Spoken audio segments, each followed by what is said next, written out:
Usa ka mayong gabi, mga angkolog, mga anti. Tugutin na sabgo ninyo nga mga ina sa pagkatahuran sa ato mga pinanggang mga tigpaminaw niining atong programa. Gikan sa alas 9 sa gabi hangtod alas 12 sa kadlawon. Kumusta naman po ang ating mga kabisya, ating mga angkol ngayon na nasa lansangan at naiipit pa rin sa traffic. Luoy ka kaayo. Siyempre, kukumustahin na naman natin yung mga kabisyo po natin na nung mga nakarang araw medyo masama yung pakiramdam dahil nga inubot, sinipon o kaya naman nagkaroon ng lagnat. Sana okay pas alright ang iyong lagay nga gabitay karon ha. At syempre naman, no, sa gabing ito, mga kabisyo, at dahil ilang araw na lang, undas na. Kaya naisip kong magandang pag-usapan siguro natin itong undas. Sa ato ang mga Bisayang dagko, no, muni gitawag og ting kalalag. Alam mo mga angkol, base po sa ating pananaliksik, ang salitang undas ay isang terminong karaniwang ginagamit natin dito sa Pinas upang tukuyin ang araw ng mga santo at araw ng mga kaluluwa. November 1 at saka November 2. At alam natin yan mga angkol o mga auntie, yung mga nangyari, mga pangyayari, no, kapag undas. Daghan ang mga panghitabo kaniya ito nga di jud nimo makalimtan. Kaya maganda siguro na pag-usapan natin itong panahong yun, no? Siguro nung panahon na nasa probinsya ka pa, wala ka pa dito sa Metro Manila, nung panahon ng kabataan mo siguro, no? Kaya naman nung binata o kaya dalaga, baka tayo, kaning mga batanon karon, sus ko Ginoo, mga way alimuhag sa mga ginabuhat nato kaniya to. Ang atong pagkatuplok o mga mangtas. Kanindot jud kadtong panahon na mga angkol ug mga anti. Panahon pa ni Mampur. Kaya eto nga ano kaya mga hindi mo malilimutang alaala tuwing undas?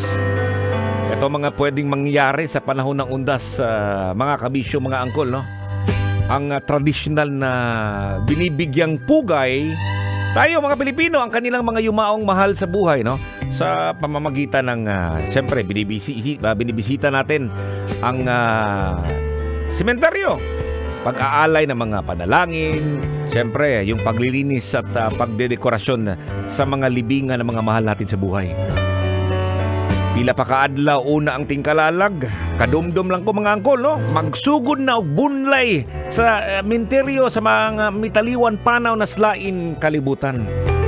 Sa panahong ito, isang makabuluhang panahon upang siyempre magsama-sama yung mga pamilya, upang alalahanin at parangalan yung kanilang mga yumaong mga kamag-anak at kaibigan.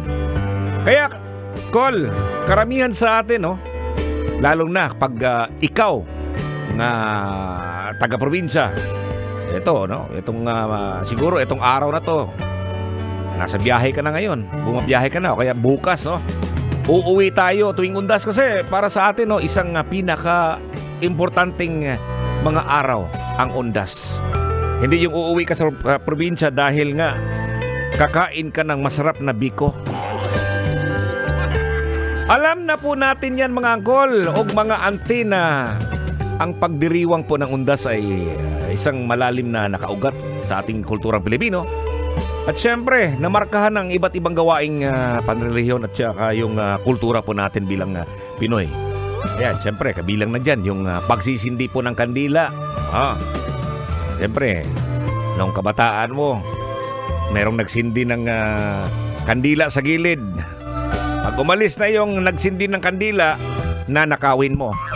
Pastilan. Kuyaw-kuyaw na malusian kaskigol. O kaya naman, yung mga nag-aalay ng bulaklak, no? Doon ka lang sa gilid. Pag umalis na yung nag-aalay ng bulaklak, gagawin mo, nanakawin mo at saka ibibenta ulit. Pastilan kagwangag yun. O kaya naman, no, ito, yung mga, may mga misa din, no, depende sa iyong relihiyon. May mga misa sa mga kaluluwang mga mitaliwan panaw na sa laing kalibutan, no. Kaya, eto lang, no, ano kaya ang mga mga hindi malilimutang alaala tuwing undas, mga kabisyo. Ang saya siguro natin, no, nung mga panahong yun kung saan sinicelebrate natin ang undas. Kaya naisip ko ngayon, punta ka sa aking fan page, Totoy Bato Official. At kung makagawa ka ng voice message, siguro i-air natin yan maya-maya sa ating pangalawang oras. O kaya merong akong nilagay doon na sa thread, no? You can comment doon, no? Ano ang hindi mo malilimutang alaala tuwing undas? Siguro babasahin natin yan. Anyways, magandang gabi po. Ayan, alam ko na isang matraffic na gabi ngayon, especially sa mga nasa lansangan ngayon kasi hindi naman uuwi sa bahay yun. Yung mga iba, dyan uuwi sa probinsya nila. Yung iba magpanorte, Bulacan, Zambales, Pangasinan, La Union. Yung iba, mamayang madaling araw, pupunta sa Baguio. Saya-saya naman, no? Dito naman sa may bandang south naman, no? Pupunta ng Batangas, dito sa may Santa Rosa, kaya sakay ka ng barko. Kung ikaw isang probinsyano na Bisaya ka, nako, nadumdum lang ko sa una, naalala ko lang, matik yan, basic na yan. At kailangan pa bang i-memorize yan? Pag uwi ng taga Maynila, may dalang biskwit nga lata. Oo, pero wag ka kasi yung biskwit na lata, pagdating yan sa probinsya, papalitan yan ng ginamos at kabuwad dalhin sa Metro Manila. Oo, ganun lang yun, di ba? Hindi po pwede yan na wala kang pasalubong galing sa probinsya yan. Matik na yan. Pero hindi na siguro yan ginagawa ngayon, no? Ba't ka bibili pa ng biskwit? Andyan lang yan sa probinsya. Mga mall doon, eh. Ay, nako. Di bale, no? Samahan niyo po ako hanggang alas 12, 12 midnight. Ako pa rin si Totoy Bato. At mga hindi natin malilimutan mga alaala tuwing undas. Yan po ang ating pag-uusapan dito sa ating programa hanggang 12 midnight. Once again, ito si Totoy Bato. Dito lang sa 90.7 Love Radio. Ngayong gabi. Love Radio Metro Zone.